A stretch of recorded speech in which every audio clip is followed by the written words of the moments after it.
안녕하세요. 반갑습니다. 사회 문제를 해결하는 과학기술 이야기 첫 번째 시리즈를 맡은 정현수입니다.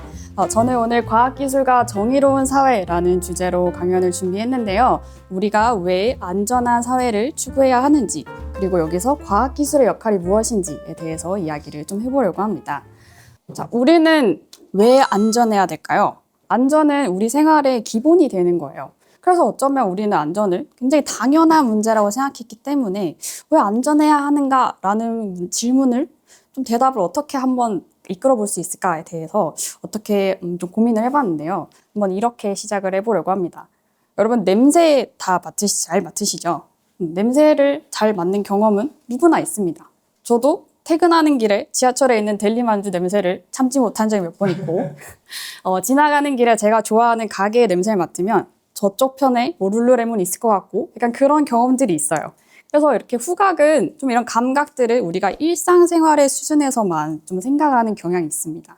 그런데 이런 감각이 안전과 관련된 순간이 있는데요. 혹시 어떤 경우인지 좀 예상이 가실까요? 내가 이 후각을 안전의 상황에서 사용하는 경험. 가스 같은 거. 그렇죠? 네. 맞습니다. 네. 아주 정확해요. 제가 준비한 예시도 사실 도시가스입니다. 네. 도시가스들 원래 주성분이 메탄입니다. 메탄은 냄새가 없죠. 냄새가 없는데 냄새가 나는 이유는 바로 이 도시가스 회사에서 부취제라는 것을 사용을 합니다. 이 냄새가 나는 물질을 넣음으로써 우리가 도시가스 냄새라는 것을 알게 돼요. 그래서 도시가스 냄새가 나면 우리가 환기를 시키고 밸브를 잠그고 그런 역할을 할 수 있습니다. 그러니까 위험이 있었는데 우리가 그 위험을 인지할 수 있었고 그렇기 때문에 위험을 피할 수가 있었습니다. 그런데 항상 우리가 이렇게 위험을 알 수 있는 것은 아니죠. 어떤 경우가 있을지 한번 생각해 볼 건데요. 여러분이 오시는 길에 보실 법한 맨홀입니다. 지나가시다가 맨홀 가스 냄새 나는데 이렇게 하시는 경험은 잘 없으시죠. 왜냐하면 맨홀 안에서 발생한 유해가스는 냄새가 나는 유해가스도 있지만 없는 경우도 있습니다. 그래서 이렇게 맨홀 안에서 질식사고가 발생하기도 합니다. 작년 7월 인천에서 발생한 맨홀 작업자가 내려갔다가 유해가스에 질식되어서 사망한 사건이 있었습니다. 그 작업자를 구하러 갔던 동료도 똑같이 유해가스에 질식되어 사망되었습니다. 그리고 이 사건에 대한 뉴스를 보면 이 작업자들이 안전 장비를 착용하지 않았다고 합니다. 그럼 이 얘기를 들었을 때 우리는 좀 자연스럽게 이 사람들이 왜 안전장비를 착용하지 않았지? 이런 생각이 듭니다. 안전장비를 착용했으면 이런 일이 없었을 것 같기도 하니까요. 그런데 여러분도 아시다시피 안전장비를 착용하지 않은 사건은 너무 많습니다. 분야를 가리지 않고 있어요. 그래서 약간 이게 정말 개인의 부주의의 문제인가, 이 사회 의식 차원의 문제인가라고 하기에는 좀 저는 보기 어렵다는 생각이 좀 들었어요. 그래서 제가 한번 여러분과 함께 오늘 해보고 싶은 질문은 우리는 왜 위험을 알고 위험을 피할 수가 없을까라는 좀 근본적인 질문을 해보려고 합니다. 위험을 알 수 없는 이유는 위험이 어디 있는지 모르겠고 아니면 위험이 있는 건 알지만 대충 약간 괜찮을 것 같기도 하는 우리의 생각에서 기인합니다. 그래서 이 질문에 대한 대답을 어디서 찾아볼까 해서 저는 이제 재난학이라는 학문을 한번 봤는데요. 재난학은 재난과 관련된 연구를 하는 학문입니다. 이 재난학자들은 왜 우리가 위험을 알 수 없을까라는 질문에 역량이라는 이야기를 합니다. 역량이 무엇이냐면 우리가 무언가를 할 수 있는 능력을 말합니다. 근데 조금 더 자세하게 맥락을 설명드리자면 이 재난학자들이 말하는 역량은 경제학자인 아마르티아 센에서 역량 접근법에서 기인하는데요. 그 이야기가 무슨 얘기냐면 내가 가치 있는 삶을 추구할 수 있는 자유입니다. 그러니까 안전의 맥락에서 가치 있는 것은 내가 안전하다는 것을 추구할 수 있는 그런 역량입니다. 그래서 그 안전할 수 있는 역량은 내가 그 위험을 알 수 있어야 되고 위험이 있다는 걸 알았을 때 피할 수 있어야 됩니다.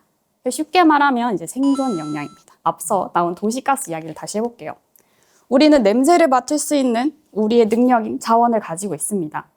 그런데 내가 이 생존 역량을 발휘하기 위해서는 냄새가 나는 뭔가가 사실 있어야 내가 이 냄새 맡는 능력을 활용할 수 있고 그게 내 생존 역량이 되는 거죠.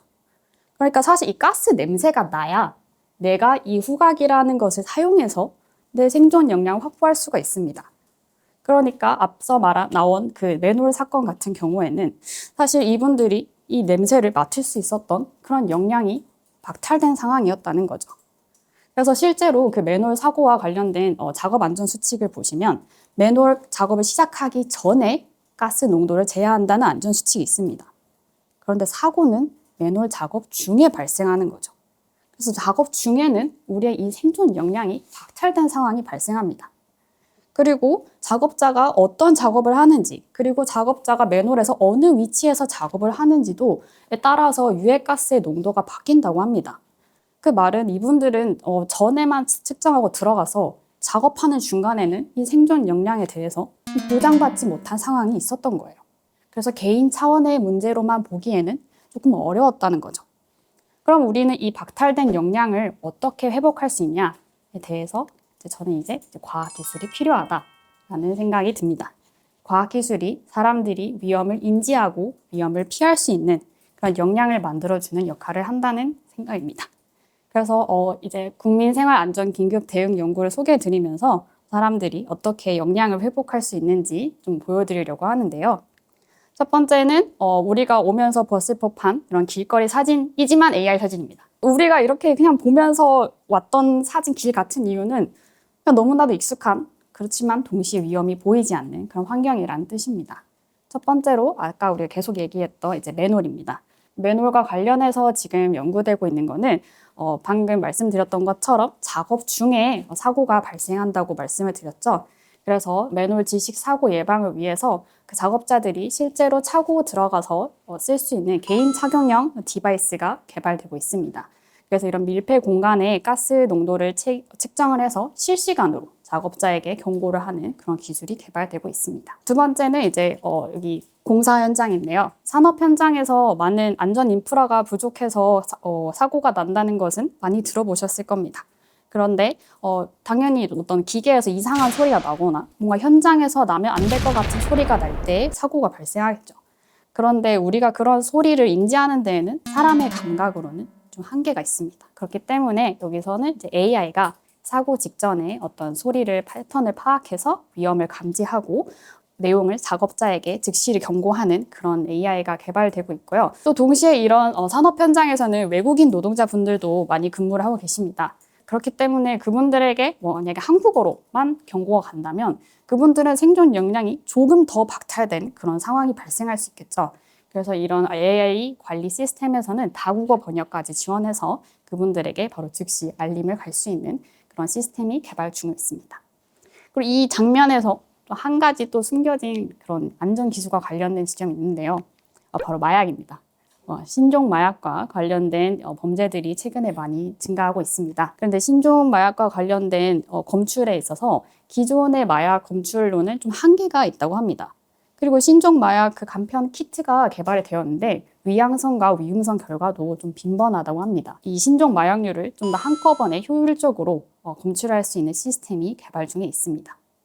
이렇게 세 가지 기술을 모아보면 어떤 특징이 있었냐면 우리가 위험을 인지하기 어려운 상황이 있었습니다. 우리가 감각만으로는 좀 인지하기 어려운 상황에서 보이지 않는 위험을 보이게 만들어줘서 우리가 이 위험을 인지할 수 있는 상태로 우리가 위험을 인지할 수 있는 그런 역량을 만들어주는 기술들이 있었습니다. 그러니까 이런 식으로 기술을 보여드리고 이 기술들이 어떤 상황에서 어떻게 우리의 역량을 회복해 주는지를 좀 소개를 해드리려고 해요. 두 번째 사진은 좀 티가 나는 AI 사진 같아요. 왜냐하면 한쪽에는 소가 있고 한쪽에는 사람들이 어업 작업을 하고 있기 때문이죠. 그 두 가지 상황과 관련된 건데요. 첫 번째는 이제 가축 전염병입니다. 가축 전염병이 돌 때 우리는 방역을 하는 규칙이 있다는 것을 알고 있습니다. 그래서 실제로 방역을 하죠. 그런데 영하가 되면은 이 방역을 위한 소독제가 얼어버립니다. 얼어버리기 때문에 우리가 가축 방역을 할 수가 없어요. 그래서 지금 개발 중인 기술은 영하에서도 얼지 않는 소독제를 개발을 해서 이 가축 방역이라는 것을 이런 환경에서도 계속 진행할 수 있게끔 하는 기술이 개발 중에 있습니다. 두 번째는 이제 어업입니다. 여러분 배 타면 구명조끼 입어야 되는데 구명조끼가 마치 입지 않은 듯한 편안함을 주진 않죠. 구명조끼 입기 약간 귀찮아요. 그렇기 때문에 실제로도 이 어선 작업을 하시는 분들도 구명조끼를 착용하지 않아서 발생하는 사고가 많다고 합니다. 그분들의 작업에 좀 부담이 되기 때문이에요. 그래서 이렇게 소형, 경량형, 팽창식 구명조끼를 개발을 하고 있습니다. 그래서 왜 이 사람들이 안 입었을까? 라는 그런 질문하기 전에 읽기 쉬운 구조로 바꾸는 그런 기술을 개발 중에 있습니다. 이 두 가지를 보면은 규칙이 존재는 하지만 좀 여러 가지 제약으로 인해서 우리가 규칙을 지키기 어려운 상황이 있었습니다.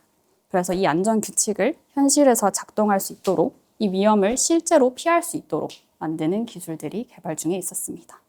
다음은 이제 산불인데요. 산불 사고가 작년에도 있었죠. 그래서 지금 그 대형 화재가 발생하면은 우리나라에서는 좀 안정적인 대응이 어려운 상태라고 합니다. 왜냐하면 우리나라에 있는 소방차들은 소형 급수형 차량이라고 해서 물이 700에서 한 800리터 정도 들어갈 수 있는 차량이어서 원거리 화재가 발생했을 때 좀 안정적으로 대응하기가 어렵습니다. 하지만 프랑스 같은 경우에는 대형 급수 차량이 있는데요. 대형 급수 차량은 한 6,000리터 정도, 그러니까 기존 소형의 10배 정도 되는 그런 대형 차량들이 있다고 합니다. 그래서 우리나라에서도 이런 중계급수용 대형 산불 진화 차량을 만들자라는 그런 연구가 진행이 되고 있습니다. 이런 대형 화재 상황에서도 어떤 소방대원들의 어떤 역량에만 기대는 것이 아니라 시스템이 보완하는 이 기술로 봐주시면 될 것 같습니다. 똑같은 이제 또 구조자의 역할에서 순환 구조가 있습니다. 혹시 그 순환 구조 하는 그 구조 장비가 얼마나 무거운지도 알고 계시나요? 그 무게가 굉장히 무겁습니다. 40kg 정도 된다고 합니다.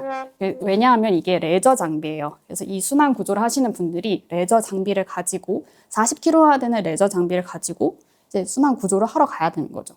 내가 사람 한 명 구하러 가야 되는데 이미 사람 한 명 무게가 가까운 무게를 들고 가야 되는 겁니다. 근데 이런 구조 상황에서는 골든타임이 되게 중요한데 이렇게 무거운 구조 장비가 있으면 대응을 하기가 되게 어렵잖아요. 그래서 이런 순환 구조 장비를 경량화하는 그런 장비를 개발 중에 있습니다. 그래서 이렇게 두 가지를 보면은 안전이 좀 원래는 이렇게 개인의 노력에만 의존했던 상황들이 있습니다. 이 대원들이 좀 더 그냥 잘 대응하고 있던 시스템으로 잘 대응하려던 상황에서 기술이 함께 지원을 하면서 이런 구조자들의 부담을 줄이는 그런 기술이 개발이 되고 있습니다. 다음은 평화로운 사진입니다. 우리 위험이라는 것은 어떤 관리 가능한 위험이라는 것도 있습니다. 어떤 수준에서는 사람들이 잘 지키면 좀 관리할 수 있을 것 같은 위험들이 있어요. 그런데 취약성이 발생하게 되면은 그 위험이 좀 대응하기가 힘든 수준으로까지 발생하는 위험들이 있습니다. 어떤 거냐면 이제 소형 선박인데요. 여기 이미지에 보이는 소형 선박들이 이렇게 날씨가 좋은 날에는 그냥 다니면 될 것 같은데 만약에 이 선박들이 GPS가 교란이 되면은 다니기가 너무 힘들겠죠. 게다가 밤이 되거나 아니면 날씨가 너무 안 좋거나 하는 경우에는 항해자의 어떤 인지적 부담이 굉장히 커지게 됩니다. 이런 경우에서 GPS 교란이 발생했을 때 통합 수신기라는 것을 개발 중에서 있어서 운항을 안정적으로 할 수 있도록 하는 그런 기술이 개발 중에 있고요. 운항하기가 힘든 상황에서는 소형 선박들이 충돌할 수 있는 경우도 있습니다.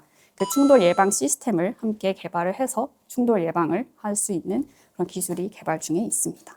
마지막으로는 이제 가뭄과 관련된 얘기입니다. 강릉시 가뭄에 대해서 작년에 얘기가 많았었죠.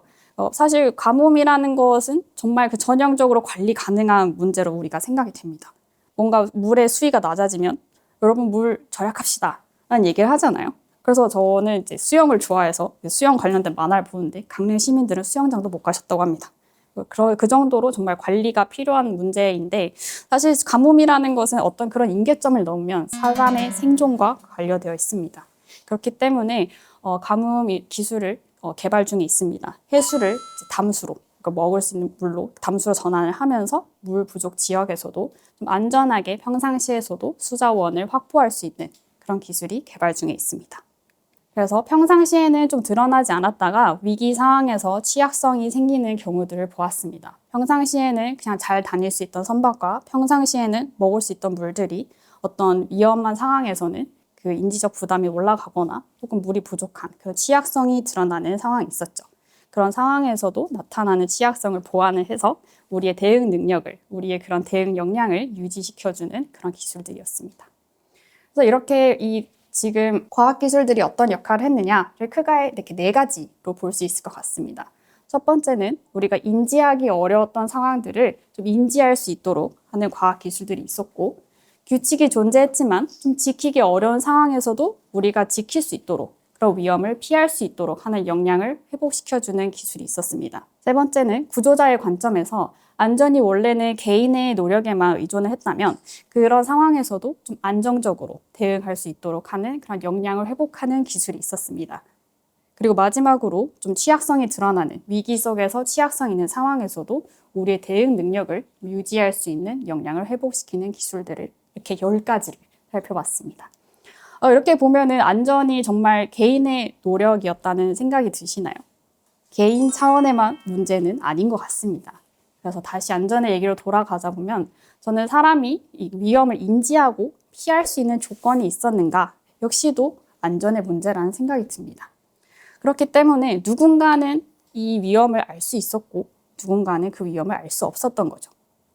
그래서 누군가는 그 위험을 알 수 있었기 때문에 피할 수 있었고 누군가는 알 수 없었기 때문에 피할 수 없다면 이 위험이 굉장히 불공평하게, 불공정하게 분배된 상황이라고 생각합니다.